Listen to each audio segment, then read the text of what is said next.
প্ৰথমতে ধুনীয়াকৈ নাৰিকলখিনি ৰুকি লোৱা হৈছে, তাৰ পাছত তাতে চেনি মিহলাই দিয়া হৈছে।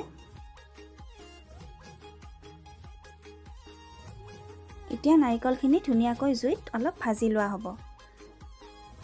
এয়া চাওক ধুনীয়াকৈ ভাজি আছে নাৰিকলখিনি।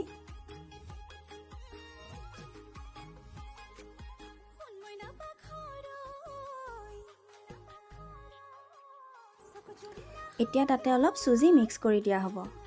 চুজিখিনি আপোনালোকৰ পচন্দ অনুসৰি দিব পাৰে। এয়া চাওক চুজিখিনি ভালদৰে মিক্স কৰি দিছে নাৰিকল আৰু চেনিৰ মিশ্ৰণটোত। এতিয়া দিছে অলপ বাদামৰ গুড়া আৰু ইলাচিৰ গুড়া।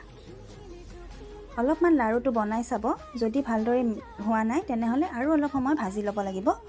এতিয়া গোটেইখিনি ভজা হোৱাৰ পাছত এখন প্লেটত নমাই লৈছে।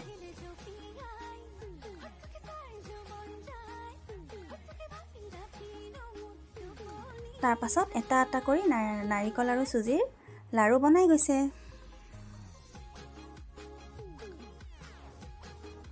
এয়া চাওক আমাৰ নাৰিকলৰ লাৰু ৰেডি।